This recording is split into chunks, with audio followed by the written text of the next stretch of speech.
ನಾನಿರುವುದೇ ನಿಮಗಾಗಿ, ನಾನಿರುವುದೇ ನಿಮಗಾಗಿ, ನಾಡಿರುವುದು ನಮಗಾಗಿ. ಕಣ್ಣೀರೇಕೆ ಬಿಸಿ ಉಸಿರೇಕೆ, ಕಣ್ಣೀರೇಕೆ ಬಿಸಿ ಉಸಿರೇಕೆ, ಬಾಳುವಿರೆಲ್ಲ ಹಾಯಾಗಿ, ಬಾಳುವಿರೆಲ್ಲ ಹಾಯಾಗಿ, ನಾನಿರುವುದೇ ನಿಮಗಾಗಿ. ನಮಸ್ಕಾರ ಆತ್ಮೀಯ ಪ್ರೇಕ್ಷಕರೇ, ಬಿಸಿ ಸುದ್ದಿ ನ್ಯೂಸ್ ಪೋರ್ಟಲ್ ಚಿತ್ರದುರ್ಗ ಅರ್ಪಿಸುವ ಕೋಟೆನಾಡಿನ ಸಾಧಕರು ಮಾಲಿಕೆಯಲ್ಲಿ ಇಂದು ನನ್ನೊಟ್ಟಿಗೆ ಇರುವಂಥವರು ವೃತ್ತಿಯಿಂದ ಶಿಕ್ಷಕರಾಗಿ, ಬಹುಮುಖ ವ್ಯಕ್ತಿತ್ವದ ವ್ಯಕ್ತಿಯಾಗಿ, ಅಪಾರ ಸಂಖ್ಯೆಯ ಅಭಿಮಾನಿಗಳು ಮತ್ತು ಸ್ನೇಹಿತರನ್ನು ಒಳಗೊಂಡಂತಹ ಆತ್ಮೀಯ ಮಿತ್ರ ಸಿ ನಾಗರಾಜ್ ಚಳ್ಳಕೆರೆಯವರು. ಅವರನ್ನು ಈ ಕಾರ್ಯಕ್ರಮಕ್ಕೆ ನಾನೀಗ ಬರಮಾಡ್ಕೊಳ್ತೇನೆ. ಸರ್, ತಮಗೆ ಅಭಿಮಾನದ ಸ್ವಾಗತ. ನಿಮಗೂ ಸಹ ನಾನು ಕರೆಸಿದ್ದಕ್ಕೆ ಅಭಿಮಾನದ ಅಭಿನಂದನೆಗಳು. ಸರ್, ಸಿ ನಾಗರಾಜ್ ಅವರು ಚಿತ್ರದುರ್ಗ ಜಿಲ್ಲೆಯ ಚಳ್ಳಕೆರೆ ತಾಲೂಕಿನ ನಾಗಗೊಂಡನಹಳ್ಳಿಯಲ್ಲಿ ಚೆಲ್ಮಪ್ಪ ಎನ್ನುವವರ ಮಗನಾಗಿ ಜನಿಸ್ತೀರಿ. ಬಾಲ್ಯದ ವಿದ್ಯಾಭ್ಯಾಸವನ್ನು ಮಾಡಿ ವೃತ್ತಿ ಕೋರ್ಸಿನಲ್ಲಿ ಶಿಕ್ಷಕ ವೃತ್ತಿಯ ತರಬೇತಿಯನ್ನು ಹೊಂದಿ 1994ರಲ್ಲಿ ನೀವು ಸೇವೆಗೆ ಸೇರ್ತೀರ.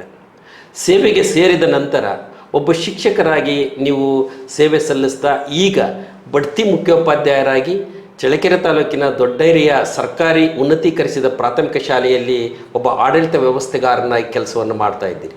ನಿಮ್ಮ ಸುದೀರ್ಘ ಪ್ರಯಾಣದ ಕೆಲವು ನೋಟ ನಮ್ಮೊಂದಿಗೆ. ಸರ್, ನಾನು 94ರಲ್ಲಿ DLRCನಲ್ಲಿ ಓಬೈನಟ್ಟಿಗೆ ಸೆಲೆಕ್ಟ್ ಆಯಿತು. ಓಕೆ. ಅದಾದ ನಂತರ ಟ್ರಾನ್ಸ್ಫರ್ ಆಗಿ ಹಳೆ ಟೌನ್ ಚಳ್ಳಕೆರೆಗೆ ಬಂದೆ. ಅದಾದಮೇಲೆ ಪ್ರಮೋಷನ್ ಆಗಿ ಸರ್ಕಾರಿ ಹಿರಿಯ ಪ್ರಾಥಮಿಕ ಶಾಲೆ ದೊಡ್ಡೇರಿನಲ್ಲಿ ಈಗ ಮುಖ್ಯ ಶಿಕ್ಷಕನಾಗಿ ಕೆಲಸ ನಿರ್ವಹಿಸ್ತಾ ಇದ್ದೀನಿ.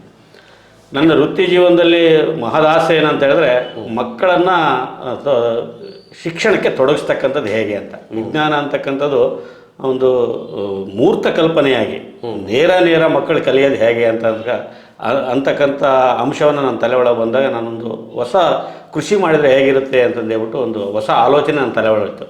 ಹಾಗಾಗಿ ಕಂಡು ಬಂದಿದ್ದು ಅಂದರೆ ಲೋ ಕಾಸ್ಟ್ ನೋ ಕಾಸ್ಟ್ ಮೆಟೀರಿಯಲ್ಸಿಂದ ವಿಜ್ಞಾನ ಪ್ರಯೋಗಾಲಯವನ್ನು ಸ್ಥಾಪಿಸೋದು ಹೇಗೆ ಅಂತ. ಓಕೆ. ಕಸದಿಂದ ರಸ ಅಂತಕ್ಕಂಥ ಕಾರ್ಯಕ್ರಮ.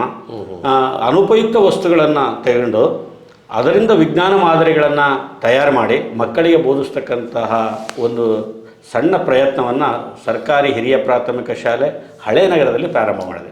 ಅಲ್ಲಿ ಒಂದು ಸೌರಶಕ್ತಿ ವಿಜ್ಞಾನ ಕೇಂದ್ರವನ್ನು ತೆರೆದು ಆ ಮಕ್ಕಳಿಂದ ಜೊತೆಗೆ ನಾನು ಸೇರಿ ಅನೇಕ ವೈಜ್ಞಾನಿಕ ಉಪಕರಣಗಳನ್ನು ತಯಾರು ಮಾಡಿದ್ದೆ.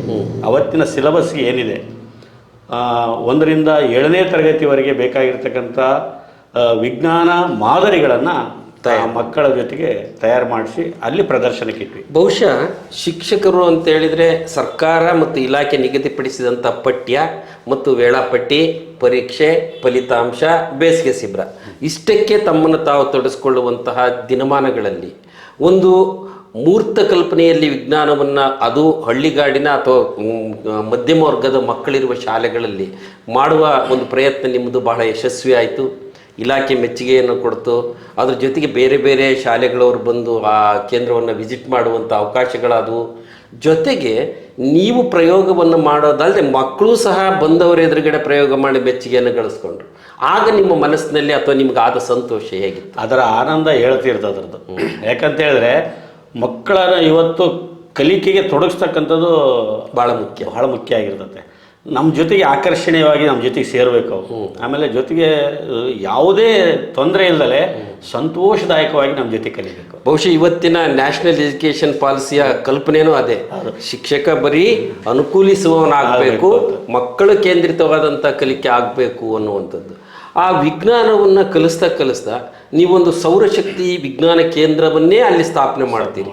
ಅದು ಹೊಸ ಕಲ್ಪನೆ, ಬಹುತೇಕ ಇಲಾಖೆಯಲ್ಲೂ ಇರಲಿಲ್ಲ, ಯಾವ ದಾನಿಗಳು ಮುಂದೆ ಬಾರದ ಸಂದರ್ಭದಲ್ಲಿ ಆ ಸೌರಶಕ್ತಿ ವಿಜ್ಞಾನ ಕೇಂದ್ರದ ವೈಶಿಷ್ಟ್ಯತೆ ಅಲ್ಲಿ ಆ ವೈಶಿಷ್ಟ್ಯತೆ ಏನಂತ ಹೇಳಿದ್ರೆ, ನಮ್ಮದು ಸ್ವಲ್ಪ ಅಮೌಂಟ್ ಹಾಕಿಬಿಟ್ಟು ಒಂದು ಸುಸಜ್ಜಿತವಾಗಿರ್ತಕ್ಕಂಥ ಕೊಠಡಿಯನ್ನು ಅಲಂಕಾರ ಮಾಡ್ಕೊಂಡ್ವಿ ಮೆಟೀರಿಯಲ್ಸನ್ನು ಇಡೋದಕ್ಕೆ. ಆಮೇಲೆ ಮಕ್ಕಳಿಗೆ ಸಿಗಬೇಕು, ಅವು ಸುಲಭವಾಗಿ ಸಿಗಬೇಕು, ಅವ್ರ ಜೊತೆಗೆ ಆಟ ಆಡಬೇಕು. ಆ ರೀತಿಯಾಗಿ ಒಂದು ರೂಮನ್ನು ಸರ್ಕಾರಿ ಶಾಲೆಯಲ್ಲಿ ತಯಾರು ಮಾಡ್ಕೊಂಡ್ವಿ. ಸೆಲ್ಫ್ಗಳು ಹಾಕ್ಕೊಂಡು ತಯಾರು ಮಾಡಿದ್ವಿ. ಅಲ್ಲೇನು ಮಾಡಿದ್ವಿ ಅಂತ ಹೇಳಿದ್ರೆ, ಈ ಮಕ್ಕಳು ತಯಾರಿಸ್ತಿರ್ತಿದ್ವಲ್ಲ, ಜೊತೆಗೂಡಿ ನಾನು ಸಹ ಜೊತೆಗೆ ಸೇರಿಸಿದಂಥ ವಿಜ್ಞಾನ ಉಪಕರಣಗಳನ್ನು ತಯಾರಿಸ್ತಾ ಇದ್ವಿ. ಆ ತಯಾರಿಸಿರ್ತಕ್ಕಂಥವನ್ನ ಅವು ಪ್ರಯೋಗ ಮಾಡಿದ್ಮೇಲೆ ಅವನ್ನ ಹಾಗೆ ಶೇಖರಣೆ ಇಡ್ತಕ್ಕಂಥದ್ದು. ಓಕೆ. ಅದು ಒಂದು ವರ್ಷಕ್ಕೆ ಎಷ್ಟಾಗ್ಬಿಡ್ತು ಅಂದರೆ ಒಂದು ಲ್ಯಾಬ್ ಆಗ್ಬಿಡ್ತಿಲ್ಲ ನಾವು.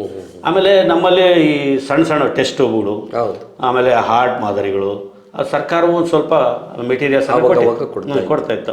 ಅವನ್ನ ಜೊತೆಗೂಡಿಸಿ ಒಂದು ಸುಸಜ್ಜಿತವಾಗಿರ್ತಕ್ಕಂಥ ಒಂದು ಪ್ರಯೋಗಶಾಲೆಯನ್ನು ಅದಕ್ಕೆ ಇಟ್ವಿ. ಅದಕ್ಕೆ ಹೆಸರೇನಿಟ್ಟೆ ಅಂತ ಹೇಳಿದ್ರೆ ಸೌರಶಕ್ತಿ ವಿಜ್ಞಾನ ಕೇಂದ್ರ ಅಂತಂದೇಳಿ ಅಥವಾ ಪ್ರಯೋಗಾಲಯ ಅಂತಕ್ಕಂಥ ಹೆಸರಿನಿಂದ ಅದನ್ನ ಕರೆದ್ವಿ. ಅದು ಎಷ್ಟು ಪ್ರಸಿದ್ಧಿ ಆಯಿತು ಅಂತ ಹೇಳಿದ್ರೆ ಇಡೀ ತಾಲೂಕು ಎಲ್ಲ ವಿದ್ಯಾರ್ಥಿಗಳನ್ನ ಅಲ್ಲಿ ಕರ್ಕೊಬರೋಕ್ಕೆ ಶುರು ಮಾಡಿದ್ರು. ಒಂಥರ ಪಿಕ್ನಿಕ್ ಸ್ಪಾಟ್ ಆಗಿ ಪರಿವರ್ತನೆ ಆಗ್ಬಿಡ್ತು. ಅಲ್ಲ ನಾವು ಮಾಡ್ಬೋದಲ್ಲ ಹಿಂಗೆ. ಅದರಲ್ಲಿ ಅದಾದ ತಕ್ಷಣ ಇನ್ನೊಂದು ಸ್ಟಾರ್ಟ್ ಮಾಡಿದೆ, ಆಟಿಕೆಗಳಲ್ಲಿ ವಿಜ್ಞಾನ ಅಂತ ಹೇಳ್ಬಿಟ್ಟು ಮತ್ತೊಂದು ತಯಾರು ಮಾಡಿದ್ವಿ. ಆಟದ ಸಾಮಗ್ರಿಗಳನ್ನು ಸೇರಿಸ್ಬಿಟ್ಟು ಒಂದು ಸೆಲ್ಫನ್ನು ರೆಡಿ ಮಾಡಿದ್ವಿ. ಅದರಲ್ಲಿ ಪ್ರಶ್ನ ಶಕ್ತಿ, ಚಲನಶಕ್ತಿ, ವೃತ್ತಾಕಾರ ಚಲನೆಗಳು ಇವೆಲ್ಲವೂ ಸಹ ಸಂಬಂಧಪಟ್ಟಂತೆ ಆಟಿಕೆಗಳಲ್ಲಿ ವಿಜ್ಞಾನ ಅಂತ ಹೇಳ್ಬಿಟ್ಟು ಸ್ಟಾರ್ಟ್ ಮಾಡಿದ್ವಿ. ಅದು ಒಂದಷ್ಟು ಎಲ್ಲ ಟೀಚರ್ಸ್ಗೆ, ಚಳ್ಳಕೆರೆ ತಾಲೂಕಿನ ಎಲ್ಲ ಟೀಚರ್ಸ್ಗೆ ತರಬೇತಿಯನ್ನು ಪ್ರತಿ ಶನಿವಾರ ಟ್ರೈನಿಂಗ್ ಕೊಡೋದಕ್ಕೆ ಶುರು ಮಾಡಿದ್ವಿ.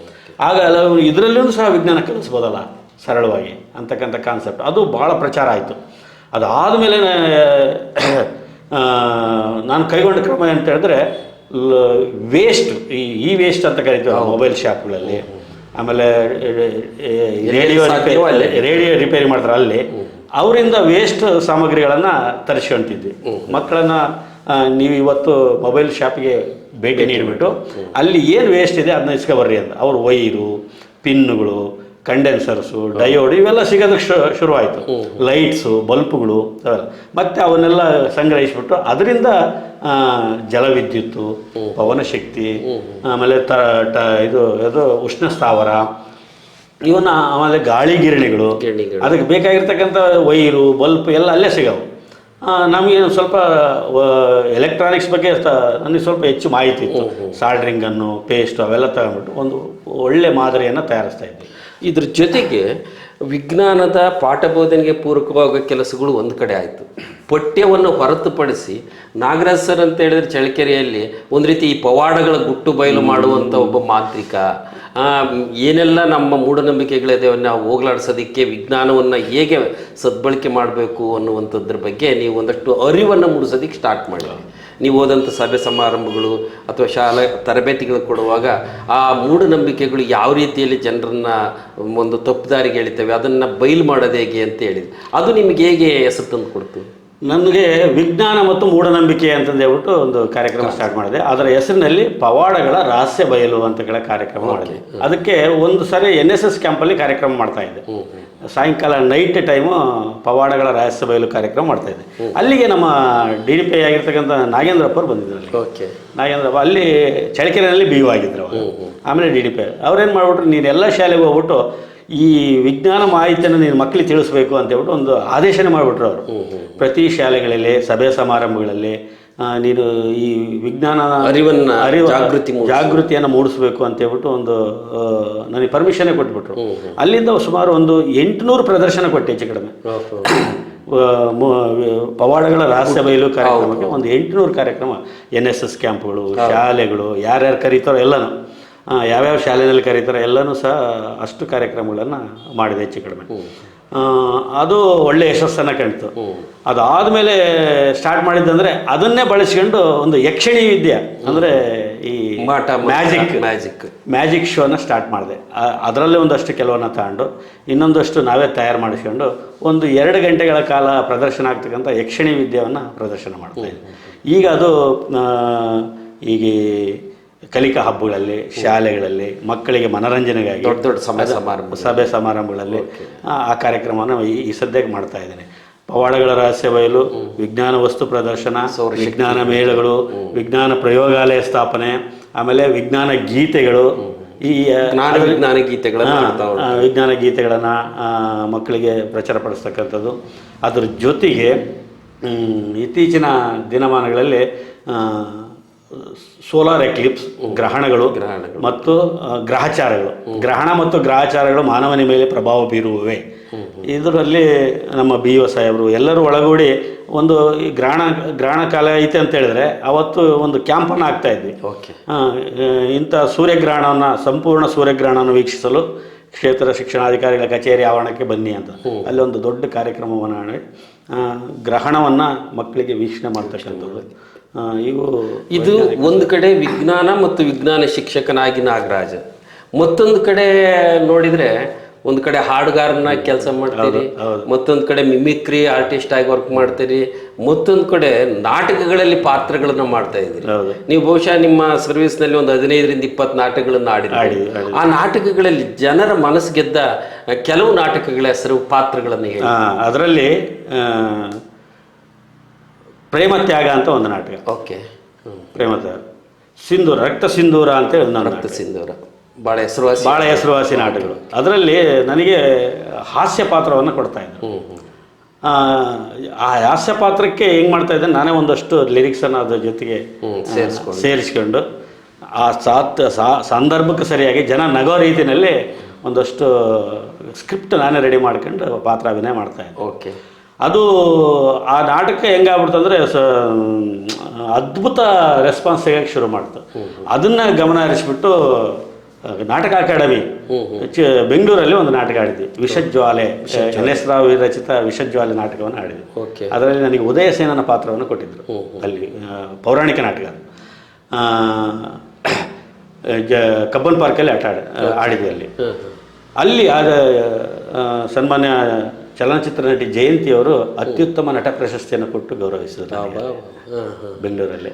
ಇದು ಕಲೆ ಸಾಹಿತ್ಯ ವಿಜ್ಞಾನದ ಸಂಗಮ ಅನ್ನೋ ರೀತಿಯಲ್ಲಿ ಇಷ್ಟೆಲ್ಲ ಕೆಲಸ ಕಾರ್ಯಗಳು, ಶಾಲಾ ಕೆಲಸಗಳು, ಒತ್ತಡದ ಮಧ್ಯೆ ಈ ರೀತಿಯ ಹೊರ ಪ್ರಪಂಚದ ಒಂದಷ್ಟು ಕಾರ್ಯಕ್ರಮಗಳು, ಜನೋಪಯೋಗಿ ಸಮಾಜಮುಖಿ ಚಿಂತನೆಗಳಿಗೆ ತೊಡಸ್ಕೊಳ್ಳೋದಿಕ್ಕೆ ನಿಮಗೆ ಶಾಲೆ ಮತ್ತು ಮನೆ ಹೇಗೆ ಅನುವು ಮಾಡಿಕೊಟ್ಟು? ನನಗೆ ಸಮಯ ಅಂತಕ್ಕಂಥದ್ದು ಎಲ್ರಿಗೂ ಒಂದೇ ಇರ್ತದೆ. ಆದರೆ ತೊಡಿಸ್ಕೊಳ್ಳೋದಿದೆಯಲ್ಲ, ಒಂದಷ್ಟು ಊಟ ತಿಂಡಿ ಆ ಕಾರ್ಯಕ್ರಮದಲ್ಲೇ ತೊಡಗಿಸಿ ಅದನ್ನು ಬಿಟ್ಟರೆ ಉಳಿದಿದ್ದೆಲ್ಲನೂ ಸಹ ಸ್ವಲ್ಪ ಒಂದು ರಿಸರ್ಚ್ ಮೈಂಡೆ. ಒಂದ್ಸಲ ಎಲ್ಲಿ ಕೂತ್ಕೊಂಡ್ರು ಏನಾದರೂ ಒಂದು ಕ್ರಿಯೇಟ್ ಮಾಡ್ತಕ್ಕಂಥದ್ದು ಹಂಗಿತ್ತು. ನನ್ನ ಬಿಡುವಿನ ವೇಳೆಯನ್ನು ಸಂಪೂರ್ಣವಾಗಿ ಶಾಲೆಗೆ ಮೀಸಲಿಟ್ಟಿರ್ತಾರೆ. ಅಲ್ಲೇ ಒಂದು ಚಾಪೆ ಮಾಡ್ಕೊಂಡಿದ್ದೆ ಎಲ್ಲಿ ಸ್ಕೂಲಲ್ಲಿ. ಯಾರಾದ್ರೂ ನಾಗರಾಜನ್ ಮಾತಾಡ್ಸ್ಬೇಕಂದ್ರೆ ಸ್ಕೂಲ್ಗೆ ಹೋಗ್ರಪ್ಪ, ಸ್ಕೂಲ್ಗಳಲ್ಲಿ ಇರ್ತಾರೆ ಅಂತ ಚಾಪೆ ಒಂದು ಬೆಡ್ಶೀಟ್ ಕೇಳಿದ್ದೆ. ಸಾಕಾಗವರೆಗೂ ಅಲ್ಲಿ ಕೃಷಿ ಮಾಡೋದು. ನಾಳೆಗೆ ಏನು ಬೇಕು ಅಥವಾ ನಾನು ಮುಂದೆ ಈ ಲ್ಯಾಬ್ಗೆ ಏನನ್ನ ತಯಾರು ಮಾಡಿ ಹಾಕಬೇಕು ಅನ್ನೋದಕ್ಕೆ ನೈಟ್ ತಯಾರು ಮಾಡ್ತಿದ್ದೆ. ನಿದ್ದೆ ಬರೋವರೆಗೂ ಮಾಡೋದು. ನಿದ್ದೆ ಬಂದಮೇಲೆ ಅಲ್ಲೇ ಚಾಪೆ ಹಾಸ್ಕೊಂಡು ಮಲಗೋದು. ಈಗ ನಿಮ್ಮ ಈ ಚಟುವಟಿಕೆ ಒಂದಷ್ಟು ಸಂಶೋಧನಾತ್ಮಕ ಗುಣ, ಒಂದು ಸದಾ ಲವಲವಿಕೆಯಿಂದ ಮಕ್ಕಳ ಜೊತೆ ಇರುವಂಥದ್ದು, ಇವೆಲ್ಲಗಳು ಆದ ನಂತರದಲ್ಲಿ ಒಂದು ಹಂತಕ್ಕೆ ಬಂದಾಗ ಪಕ್ವಗೊಂಡಂತಹ ನಾಗರಾಜ್ ಶಿಕ್ಷಕರಿಗೆ 2012ರಲ್ಲಿ ಬಹುಶಃ ವಿಶ್ವೇಶ್ವರ ಹೆಗಡೆ ಕಾಗೇರಿ ಅವರು ಶಿಕ್ಷಣ ಮಂತ್ರಿಗಳು, ಜಗದೀಶ್ ಶೆಟ್ಟರ್ ಅವರು ಮುಖ್ಯಮಂತ್ರಿಗಳಾಗಿ ಹುಬ್ಬಳ್ಳಿಯಲ್ಲಿ ನಡೆದಂಥ ರಾಜ್ಯ ಮಟ್ಟದ ಶಿಕ್ಷಕರ ದಿನಾಚರಣೆಯಲ್ಲಿ ನಿಮಗೆ ರಾಜ್ಯ ಮಟ್ಟದ ಅತ್ಯುತ್ತಮ ಶಿಕ್ಷಕ ಪ್ರಶಸ್ತಿ ಲಭಿಸ್ತು. ಆ ಕ್ಷಣ ನಿಮ್ಗೆ ಹೇಗೆ ಅನ್ನಿಸ್ತು? ನನಗೆ ಪ್ರಶಸ್ತಿ ಚಳ್ಳಕೆರೆಗೆ ಬಂದಿದ್ದು ಬೆಳಗೆರೆ ಕೃಷ್ಣಶಾಸ್ತ್ರಿ ಅವ್ರನ್ನ ಬಿಟ್ಟರೆ ಎರಡನೇ ನಾನೇ ಅನಿಸುತ್ತೆ ಅಲ್ವಾ. ಕಾರಣ ಏನಂತ ಹೇಳಿದ್ರೆ, ಈ ಕೃಷಿಯನ್ನು ಗಮನಿಸಿರ್ತಕ್ಕಂತಹ ನಮ್ಮ ಕ್ಷೇತ್ರ ಶಿಕ್ಷಣಾಧಿಕಾರಿಗಳು ನನಗೆ ಪ್ರಮೋಟ್ ಮಾಡಿದರು. 2011-12ರಲ್ಲಿ ಜಿಲ್ಲಾ ಪ್ರಶಸ್ತಿಯನ್ನು ನೀಡಿದರು. ಜಿಲ್ಲಾ ಪ್ರಶಸ್ತಿಯನ್ನು ನನಗೆ ಒಂಥರ ಜಿಲ್ಲಾ ಪ್ರಶಸ್ತಿ ಕೊಟ್ಟ ಮೇಲೆ ನಾನು ಇದಕ್ಕೆ ಪರವಾಗಿಲ್ಲ, ಏನೋ ಒಂಥರ ಹುಮ್ಮಸ್ಸು, ನನಗೆ ಆತ್ಮವಿಶ್ವಾಸ ಜಾಸ್ತಿ ಆಯಿತು. ಆಮೇಲೆ ಜವಾಬ್ದಾರಿನೂ ಸಹ ಜಾಸ್ತಿ ಆಗ್ತಾ ಬಂತು. ನಾನು ಹೌದಲ್ವಾ, ಈ ಪ್ರಶಸ್ತಿಗೆ ತಕ್ಕಂತೆ ನಾನು ಬೇರೆ ಏನೋ ಮಾಡ್ಬೇಕಲ್ಲ ಅಂತಂದು ಹೇಳ್ಬಿಟ್ಟು ಅಲ್ಲಿಂದ 1 ವರ್ಷದಲ್ಲೇ ಅದ್ಭುತ ಪ್ರಯೋಗಶಾಲೆಯನ್ನು ನಿರ್ಮಾಣ ಮಾಡಿದ್ದೆ. ಅದ್ಭುತ ಪ್ರಯೋಗಶಾಲೆ. ಅದನ್ನು ನೋಡೋದಕ್ಕೆ ಬೇರೆ ಬೇರೆ ಶಾಲೆಸ್ ಎಲ್ಲ ಅಲ್ಲಿ ವಿಸಿಟ್ ಬರ್ತಾ ಇರ್ತಾರೆ. ಆಗ 2012-13ಕ್ಕೆ ಮತ್ತೆ ರಾಜ್ಯ ಪ್ರಶಸ್ತಿಗೆ ಅಪ್ಲೈ ಮಾಡಿದೆ. ಓಕೆ. ಅದು ನಮಗೆ ಅಪ್ಲೈ ಮಾಡೋದು ಅಷ್ಟೇ, ಬೇರೆ ಏನಿರಲಿಲ್ಲ. ಅದು ಪ್ರಮೋಟ್ ಆಗಿ ಹೋಗ್ಬಿಡ್ತು, ಹೋಗಿ ಅನೌನ್ಸು ಆಗಿಬಿಡ್ತು ಜೊತೆಗೆ. ಭಾಳ ಖುಷಿ ಅನ್ನಿಸ್ತು ಅಂತಂದರೆ ಅದಕ್ಕೆ ಹುಬ್ಬಳ್ಳಿನಲ್ಲಿ ನಮಗೆ ಕಾರ್ಯಕ್ರಮ, ಬೆಳಗಾಮಲ್ಲಿಗೆ ಕಾರ್ಯಕ್ರಮ. ಅದು ಬೆಳಗಾಮಲ್ಲಿ ನಮಗೆ ಅವರೇ ಕರ್ಕೊಂಡು ಹೋದರು. ಅಲ್ಲೇ ಇರೋದಕ್ಕೆಲ್ಲ ವ್ಯವಸ್ಥೆ ಮಾಡಿತು ರಾಜ್ಯ ಸರ್ಕಾರ. ಒಂದು ಅದ್ಭುತ ಸಭೆಯಲ್ಲಿ ನನಗೆ ಸನ್ಮಾನ ಮಾಡಿದ್ದು ಭಾವುಕನಾಗ್ಬಿಟ್ಟೆ ನಾನು. ಅದನ್ನು ನನ್ನ ವೃತ್ತಿ ಜೀವನ ಸಾರ್ಥಕ ಆಯ್ತು ಬಿಡಪ್ಪ. ಅಂದರೆ ಯಶಸ್ಸು ಬಂದರೆ ಒಂದರಿಂದ ಒಂದು ಬರ್ತಾ ಇರುತ್ತೆ ಅನ್ನೋದಕ್ಕೆ ಒಂದು ಕಡೆ ರಾಜ್ಯ ಪ್ರಶಸ್ತಿ ಸನ್ಮಾನ, ಮತ್ತೊಂದು ಕಡೆ ಅತ್ಯುತ್ತಮ ನಟ ಪ್ರಶಸ್ತಿ ಸನ್ಮಾನ, ಮತ್ತೊಂದು ಕಡೆ ಬಡ್ತಿ ಮುಖ್ಯೋಪಾಧ್ಯಾಯ ಅನ್ನುವಂಥ ಹೆಗ್ಗಳಿಕೆ, ಜೊತೆಗೆ ಉತ್ತಮ ಸಂವಹನಕಾರ ಅನ್ನುವಂಥ ಇಷ್ಟೆಲ್ಲವುಗಳ ಮಧ್ಯದಲ್ಲಿ ಅಲ್ಲಿಂದ ನಾಗರಾಜ್ ಅವರು ಒಂದಷ್ಟು ಪರಿಸರದ ಕಡೆಗೆ ತಿರುಗ್ತಾರೆ. ಪರಿಸರ ಸಂರಕ್ಷಣೆ ಅಂದ್ರೆ ಏನು, ಬೀಜ, ಎಲೆ, ಗಿಡ, ಮರ ಇವುಗಳು ಯಾಕೆ ರಕ್ಷಣೆ, ಈ ಥರದ ಒಂದಷ್ಟು ಕಾರ್ಯಗಳು ದಿನಪತ್ರಿಕೆಗಳಲ್ಲಿ ಬರ್ತಾ ಇತ್ತು. ಅದು ಹೇಗೆ ನಿಮಗೆ ಒಳಿತು? ನೋಡ್ರಿ, ಪ್ರಕೃತಿ ಉಳಿದ್ರೆ ಮನುಷ್ಯ ಇರ್ಲಿಕ್ಕೆ ಸಾಧ್ಯ. ಎಲ್ಲದಕ್ಕೂ ಆಶ್ರಯ ತಾಣ ಪ್ರಕೃತಿನೇ. ಹಾಗಾಗಿ ಪ್ರಕೃತಿಯನ್ನು ದಿನೇ ನಾಶ ಮಾಡ್ತಕ್ಕಂಥ ಕಾಲದಲ್ಲಿ ಒಂದಷ್ಟು ಮಕ್ಕಳಿಗೆ ಜಾಗೃತಿಯನ್ನು ಮೂಡಿಸ್ತಕ್ಕಂಥ ಕೆಲಸ ಆಗಬೇಕಾಗಿತ್ತು. ಅದಕ್ಕೆ ಪರಿಸರ ಸಂರಕ್ಷಣೆ ನಮ್ಮೆಲ್ಲರ ಹೊಣೆ ಅಂತಕ್ಕಂಥದ್ದನ್ನು, ಅರಣ್ಯದ ಮಹತ್ವವನ್ನು ಮಕ್ಕಳಿಗೆ ತಿಳಿಸೋದಕ್ಕೆ ಸ್ಟಾರ್ಟ್ ಮಾಡಿದ್ದಾರೆ. ಅಲ್ಲಿಗೆ ಉಪನ್ಯಾಸ ಕರೆಸರು, ಇಲ್ಲಿ ಎಕೋ ಕ್ಲಬ್ಗಳು ಅಂತ ಹೇಳ್ಬಿಟ್ಟು ಶಾಲೆಗಳಲ್ಲಿ ಎಕೋ ಕ್ಲಬ್. ಆ ಎಕೋ ಕ್ಲಬ್ಗಳಿಗೆ ನನಗೆ ಒಂದು ವಿಶೇಷ ಏನಂತ ಹೇಳಿದ್ರೆ ಭಾಳ ಖುಷಿ ಅನ್ಸೋದು. ಇವತ್ತು ಸೈಂಟಿಸ್ಟ್ ಬರ್ತಾರೆ, ನಿನಗೆ ಹೇಳ್ತಾರೆ. ನನಗೆ ಎಂಥ ಖುಷಿ ಆಗೋದು ಅಂತ ಹೇಳಿದ್ರೆ, ಸಣ್ಣ ಸೈಂಟಿಸ್ಟ್, ನಾನು ಅಲ್ಲಿ ಹೋದ್ಮೇಲೆ ದೊಡ್ಡ ಸೈಂಟಿಸ್ಟ್ ಅಲ್ಲಪ್ಪ, ಸಣ್ಣ ಸೈಂಟಿಸ್ಟ್ ಥರನೇ ಅಂತಂದು ಹೇಳ್ಬಿಟ್ಟು ಒಂದು ಜೋಕನ್ನು ಜೊತೆಗೆ ಮಾಡ್ತಾ ಇದ್ದೆ. ಆಮೇಲೆ ನನಗೆ ಆ ಎಕೋ ಕ್ಲಬ್ಗಳಲ್ಲಿ ಸಿಕ್ಕಂಥ ರೆಸ್ಪಾನ್ಸ್ ಇದೆಯಲ್ಲ, ಮಕ್ಕಳು ಗಿಡ ನೆಡ್ತಕ್ಕಂಥದ್ದು, ಆ ಕಾಡಿನ ಮಹತ್ವ, ಮರದ ಮಹತ್ವ, ಒಂದು ಮರ ಎಷ್ಟು ಸವಲತ್ತುಗಳನ್ನು ಒದಗಿಸುತ್ತೆ, ಎಷ್ಟು ಆಶ್ರಯ ತಾಣ ಆಗುತ್ತೆ, ಎಷ್ಟು ಜೀವ ಜಗತ್ತನ್ನು ಉಳಿಸ್ತತೆ ಅನ್ನೋದಕ್ಕೆ ಒಂದು ಆಲದ ಮರವನ್ನು ತಗೊಂಡು ನನಗೆ ಎಕ್ಸ್ಪ್ಲೈನ್ ಮಾಡ್ತಾ ಇದ್ದೆ. ಎಷ್ಟು ಕಾರ್ಬನ್ ಡೈಆಕ್ಸೈಡ್ ತಗೊಳ್ತಿದ್ದು, ಎಷ್ಟು ಆಕ್ಸಿಜನ್ ಬಿಡುತ್ತೆ, ಎಷ್ಟು ಪ್ರಾಣಿ ಪಕ್ಷಿಗಳಿಗೆ ಇದು ಆಶ್ರಯ ತಾಣವಾಗಿದೆ. ಒಂದು ಮರ ಇಷ್ಟು ಪ್ರಾಣಿಗಳಿಗೆ ಆಶ್ರಯ ಆಗಿದೆ ಅಂದರೆ ಒಬ್ಬ ಮನುಷ್ಯ ಅದನ್ನು ಹಾಳು ಮಾಡಿದೆ ಈ ಜಗತ್ತು ನಮ್ಮನ್ನು ಕ್ಷಮಿಸೋದಿಲ್ಲ, ಮುಂದಿನ ಪೀಳಿಗೆ ಅಂತಂದು ಜಾಗೃತಿ ಮೂಡಿಸುವ ಕೊನೆಯ ಹಂತದ ಮಾತುಗಳು.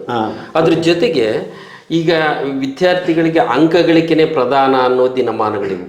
ರ್ಯಾಂಕ್ ಬರಬೇಕಪ್ಪ, ಇದರಲ್ಲಿ ಅದಾಗಬೇಕು, ಅದರಲ್ಲಿ ಇದಾಗಬೇಕು, ಉನ್ನತ ಹುದ್ದೆಗೆ ಹೋಗಬೇಕು, ಅಧಿಕಾರಿ ಆಗಬೇಕು ಅನ್ನೋ ಹಂಬಲದಲ್ಲಿರೋ ಮಕ್ಕಳಿಗೆ ಈ ಪಠ್ಯೇತರವಾಗಿ ಮತ್ತು ಚಟುವಟಿಕೆಯುಕ್ತವಾಗಿ ಈ ಥರದ ಒಂದಷ್ಟು ವಿಚಾರಗಳನ್ನು ಅವ್ರಿಗೆ ತುರುಕುವ ಸಂದರ್ಭದಲ್ಲಿ ಅಥವಾ ಹೇಳುವ ಸಂದರ್ಭದಲ್ಲಿ ಪೋಷಕರು ಮತ್ತು STMC ಅವರು ಇಲಾಖೆ ನಿಮ್ಗೆ ಹೇಗೆ ಸಹಕರಿಸ್ತಾರೆ? ನನಗೆ ಈ ವಿಚಾರಕ್ಕೆ ಭಾಳ ಖುಷಿ ನನಗೆ. ಯಾಕಂದರೆ ಪೋಷಕರು, STMC ಅವರು, ಇಡೀ ಇಲಾಖೆ ನನಗೆ ಸಪೋರ್ಟ್ ಮಾಡ್ತಾರೆ. ಹೌದು.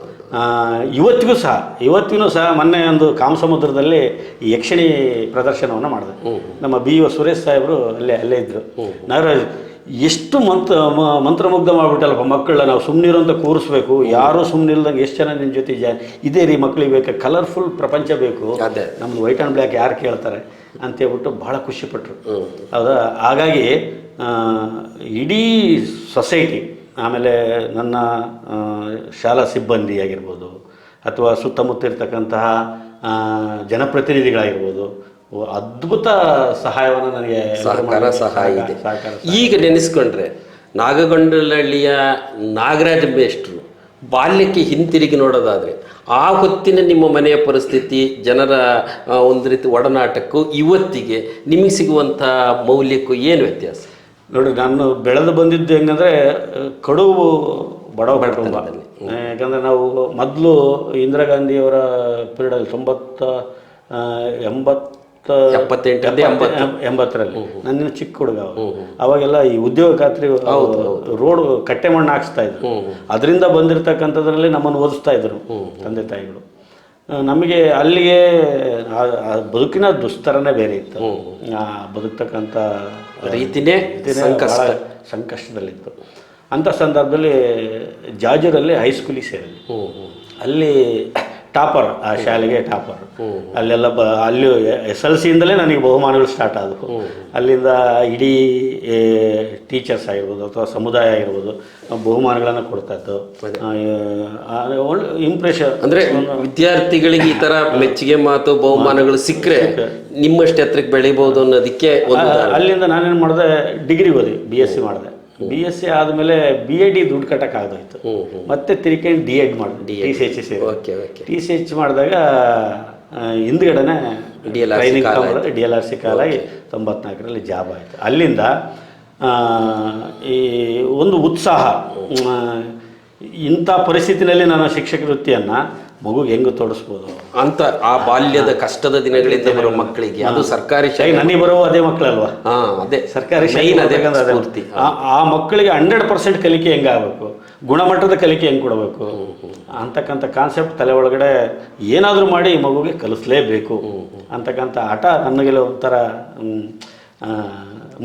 ಈಗ ಒಬ್ಬ ಶಿಕ್ಷಕ ಬರೀ ಶಿಕ್ಷಕನಾಗದೆ ಬಹುಮುಖ ಪ್ರತಿಭೆ ಉಳ್ಳಂಥವನಾದರೆ ಶಾಲೆ ಮತ್ತು ವಿದ್ಯಾರ್ಥಿಗಳ ಭವಿಷ್ಯಕ್ಕೆ ಏನು ನಿಮ್ಮ ಟಿಪ್ಸ್? ಸರ್ವಾಂಗೀಣ ಪ್ರಗತಿಗೆ ಇವೆಲ್ಲನೂ ಬೇಕು. ಶಿಕ್ಷಕ ನಟನಾಗಬೇಕು, ಹಾಡುಗಾರನಾಗಬೇಕು, ಸಂಶೋಧಕನಾಗಬೇಕು, ಪ್ರಯೋಗಶೀಲನೂ ಆಗಬೇಕು, ಒಮ್ಮೊಮ್ಮೆ ಭಾವನಾತ್ಮಕವಾಗಿ ಪದ್ಯಗಳನ್ನು ಹೇಳ್ಬೇಕು. ಬಹುಶಃ ಅಂದ್ರೆ ಶಿಕ್ಷಕ ಒಂದು ವೃತ್ತಿ ಅಲ್ಲ, ಅದೊಂದು ಸೇವೆ. ಈ ಸೇವೆ ಯಾರಿಗೂ ಸಿಗಲ್ಲ. ಸಿಕ್ಕಿರೋರು ಸದುಪಯೋಗ ಮಾಡ್ಕೋಬೇಕು. ಹೌದು, ಸಮಾಜಕ್ಕೆ ಏನಾದರೂ ಮಾಡುವಂತ ಇತಿಹಾಸ ಸೃಷ್ಟಿ ಮಾಡಬೇಕು. ಇಷ್ಟೆಲ್ಲವನ್ನ ನಿಮಗೆ ಪ್ರಶಸ್ತಿ ಪುರಸ್ಕಾರ ಮತ್ತೊಂದು ಬಂದು ಆದಮೇಲೆ ಮಾಧ್ಯಮಗಳು ನಿಮ್ಮನ್ನು ಗುರುತಿಸಿದ್ದು ಹೇಗೆ? ಎಲ್ಲೆಲ್ಲಿ ನಿಮ್ಮನ್ನ ಸಂದರ್ಶನ ಮಾಡಿ? ಎಲ್ಲ ಪತ್ರಿಕೆಯವರು, ಪ್ರಜಾವಾಣಿ, ವಿಜಯ ಕರ್ನಾಟಕ, ಗರುಡಧ್ವಜ, ಆಮೇಲೆ ಇನ್ನು ಯಾವ್ಯಾವ ಒಂದು 7-8 ಪತ್ರಿಕೆ, ವಿಜಯವಾಣಿ, ಅವರು ನನ್ನ ಲ್ಯಾಬ್ ನೋಡೋದಕ್ಕೆ ಬರೋರು. ಓಕೆ.